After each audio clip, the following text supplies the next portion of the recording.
So here we have it, map number 2 of this best of 9. $200 on the line, and Frost is gonna be the host of this second map.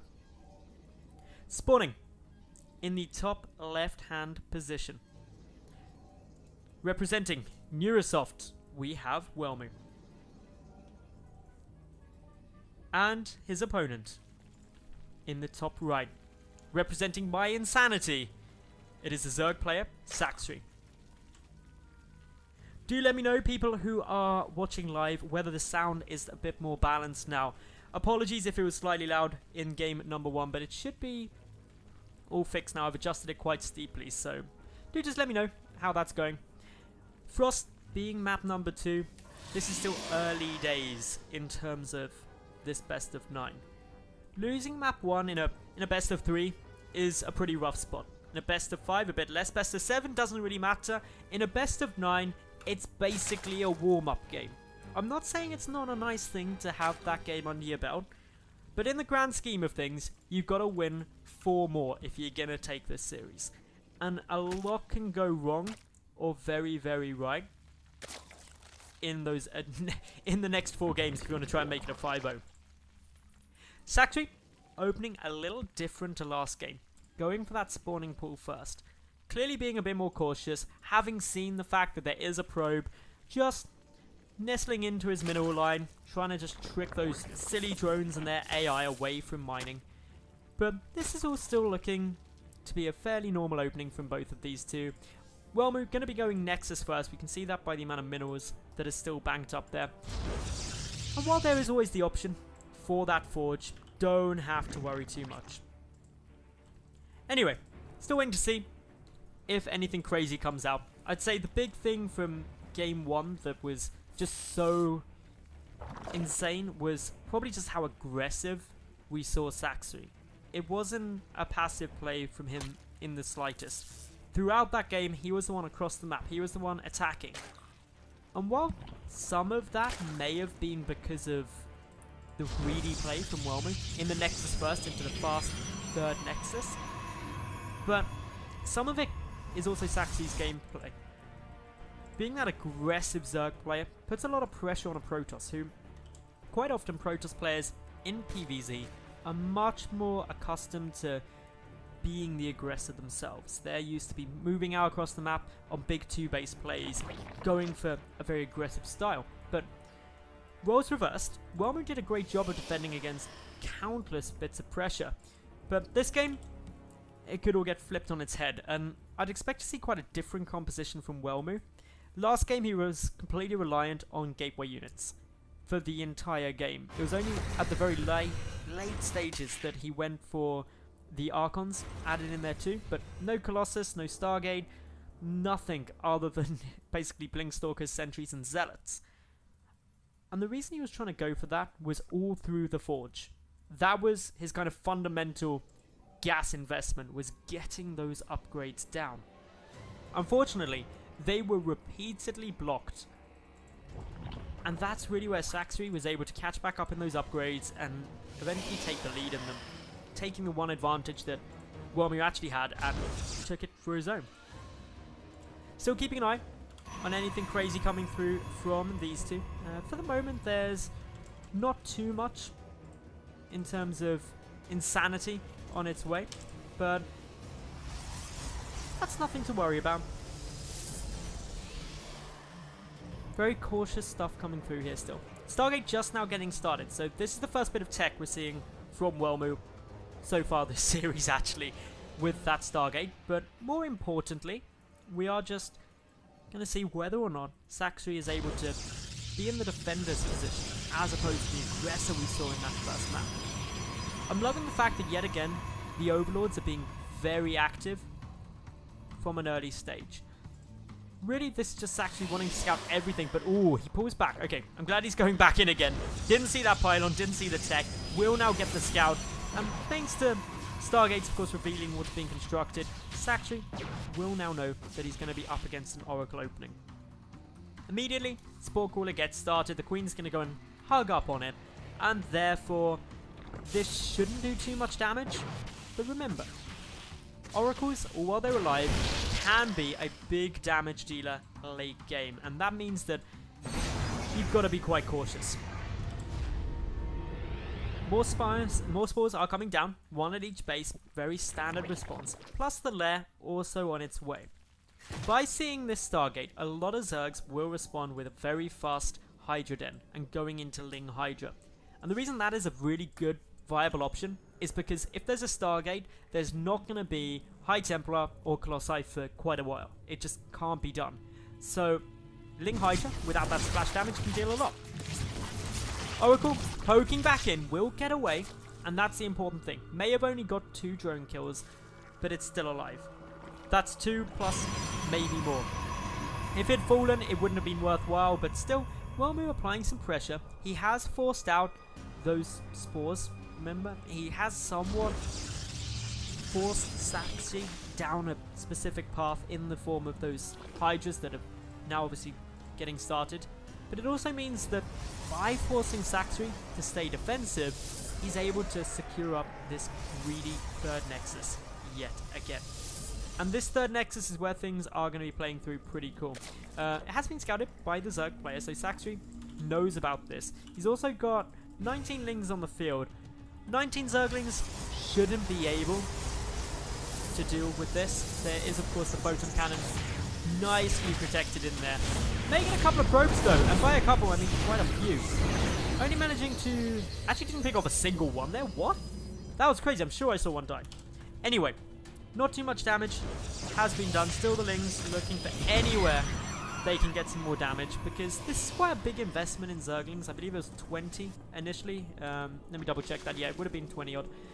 And so due to that, that's quite a big lava investment, and also a relatively large amount of minerals pumped into it. So we'll see if they can achieve anything. If they catch something like a sentry out position, that'd be fantastic, and it seems precisely what Sacsri's going to be gunning for. Meanwhile, Welmu is adding on more gates. He's got +2 coming down, so this is already different from him. Game number 1, he was going for the 1-1. This game, it's the 2-0. Plus the blink yet again, though. So a similar composition for the mid-game from Welmu. But Sacsri really mixing it up. Rather than the Ling Roach composition, it's Ling Hydra. This will deal so much better with a kind of Blink Stalker Force or Gateway heavy composition than Roach Ling will. And that's because the damage output of the Hydralisks. They just deal so much more damage, so much quicker. They've got a greater range, so force fields aren't as effective. It's just going to be a lot easier for Sacsri to deal a lot of damage here. So, Ling's still poking through, trying to find any damage done. Going to see what these sentries and stalkers are going to be able to do. But this is still normal stuff. Both players just kind of sitting around. Sacsri's just gearing up for a massive push, and that is quite evident just from how many units he's pumping out at the moment. But waiting to see if Welmu has any knowledge of this. I don't believe he does at the moment. He knows about the Hydra Den, so probably suspects something coming through, and he's about to guarantee his knowledge of it. In comes that Phoenix. Sees all of it. Knows that there's quite a lot of units being produced here. What's Welmu going to do to try and stop this? Well, he already triggered the Photon Overcharge. He needs to deal with these Lings, but more importantly, doesn't want to move his main army out of position. Because if he did, he'd be running into some potential problems of units streaming in from the top towards Snattel and getting caught out of position. So, at the moment, nothing crazy going on. Still waiting, still just checking to see if anything else could be happening, but with just a +1 missile attack coming through, Sacsri doesn't seem to be wanting to move out as of yet. But he's going to have to get defensive, because Welmu, he's prepared for blood. Sacsri's got a much greater army supply though, about 30 army supply up, with a very nice composition to deal with this. Welmu making a massive wall of force fields. This is literally the great wall of frost in terms of force fields there, because Welmu basically segmented off that entire very wide avenue to attack. Being forced back now though, Sacsri got a good concave if he does move in here. It's going to get pretty tense. Welmu still good with the force fields. getting some very cost-effective trades at the moment, and needs to keep that up, because Sacsri, his army is great now, but as this game gets later on, it gets less effective. 2-0 compared to 1-0 upgrades, currently in favour of Welmu, who is about to get attacked from the flank. Force fields need to be hitting the money, and they need to be hitting them well. Good work here at the moment. Hydras at the top still dishing out quite a bit of damage, plus to the south. This third base is getting ransacked. Just a couple of Hydras killing so many probes here, and Welmu's own force field is actually preventing him from speedily getting to defend that. A blink forward will provide the safety needed. Will clean up these Hydras, but already 22 workers have been killed. That is a good number of worker kills for this stage of the game. 15-minute mark just hit. Welmu though, he's not in a massively bad economic spot. Sacsri is only at 63 drones. And remember, Welmu had this third up very quickly in this game. He's been playing a greedy style so far this series. And at that stage, the damage probably wasn't enough to do it. The Hydras though, very high in number now. They've got both their upgrades and the +1 attack. Welmu going for this fight. The force field's not keeping the sentries safe though. The sentries on the front taking a lot of damage there. Still the Hydras trying to engage through a massive line of engagements coming through, but Welmu, he is engaging well. He's still trading slightly more cost effectively than Sacsri, and is going for the counter attack. More Hydras on their way through though. And with the +2 missile attack upgrade on its way, the upgrades are about to be matched out between these two. Still keeping a close eye on everything that they do, but no attempt from Sacsri to actually up his drone count much. But from Welmu, we've got the Templar Archives. This is a fantastic addition because Ling Hydra, as I mentioned right at the start, actually trades relatively well up against Gateway units and Blink Stalkers. What Ling Hydra fails with miserably is any kind of splash, be that Colossus or Storms.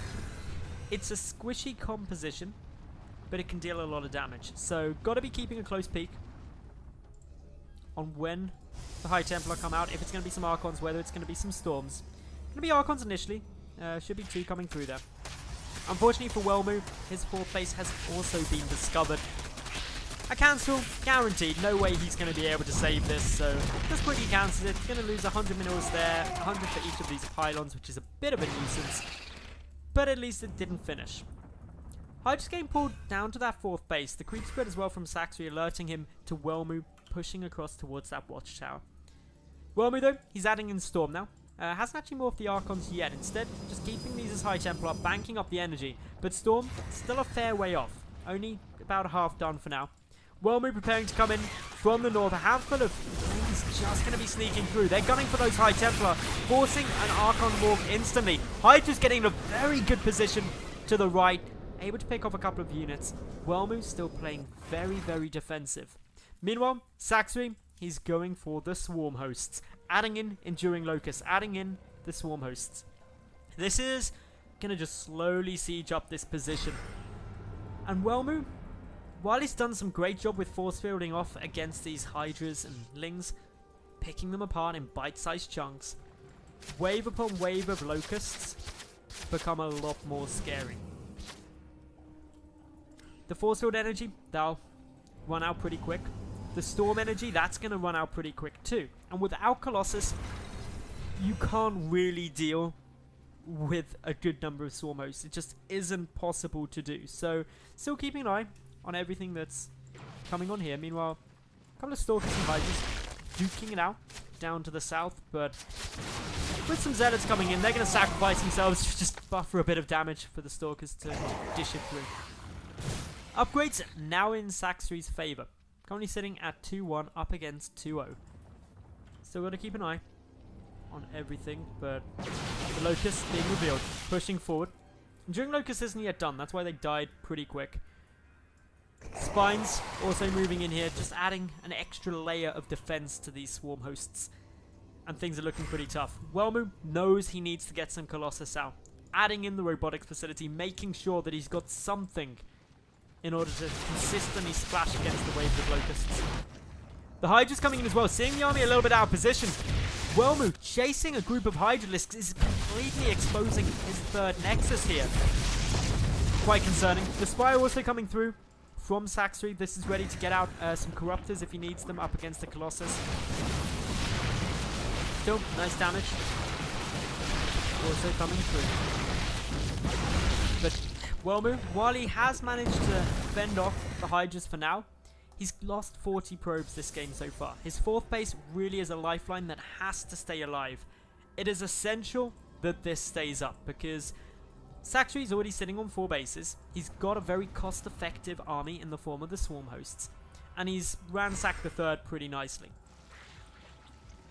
Can't end down yet. And, ooh, a great Aspire. Oh, we're actually going to be seeing some Broodlords here. That'd be awesome if we did. Hydras now pushing into the South Watchtower, forcing back the Stalkers of Welmu.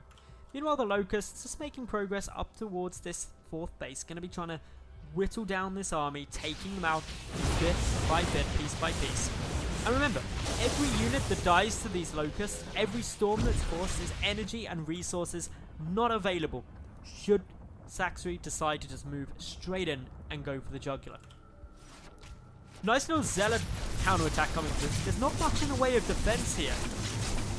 And the Natural Nexus is going to take a fair bit of a beating. A few Locusts should be able to clean this up, but all the while, the 3rd Nexus is taking a lot of fire. That's a lot of Zealots that Welmu's committed up to here. And while he has taken out a Queen in the main and seen the Great Aspire, his 3rd Nexus is going to fall. The Hydralisk has just got such a large surface area on it.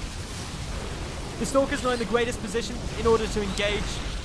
He needs to try and pick off units as they retreat. Time Warp being used quite nicely there. A couple of Hydras also going to go down, but the Zealots in the main for Welmu are still dealing more damage. A couple of Roaches popping out now to try and stop this. The Hydra tank getting focused out. Not taking that much damage from only one Zealot. Meanwhile, the Locusts making good progress up against this 4th. If the 4th base dies, Welmu is going to be in very dire spots. 10 Infestors also on their way through.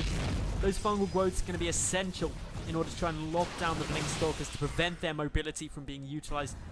And that's something that Welmu has utilized very well throughout this series. Moving in now, more Locusts just starting to chip away, pick away, deal any damage that they can. More Storms being forced just to hold this off because the Colossus count not high enough in order to deal with this many Swarm Hosts with 16 of them on the field. 5th base also coming through now for our Zerg. The Spine Crawler and Spore Crawler push edging forward, just slowly leapfrogging their way through. The Locusts getting a couple more kills to pick off an Archon there.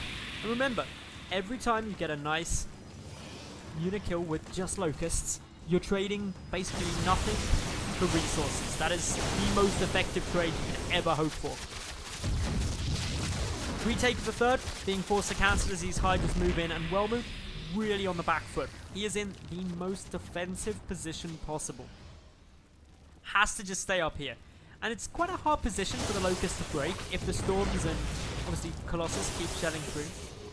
But the Locusts, as we can see, aren't that easy to kind of stop. It needs quite a few Storms. The Colossus count is slowly climbing. The 6th one about to pop out into the field now. Upgrades are good for the Colossus as well, with +3 there. So we've got to be keeping this looking pretty steady. In come the Locusts. They're getting a nice couple of kills up at this 4th, and unfortunately for Welmu, he can't move up to deal with it, so he goes straight for the main army. Fungal Growths are hitting the money, preventing the blink forward, keeping these spines poking away at a nice chunk.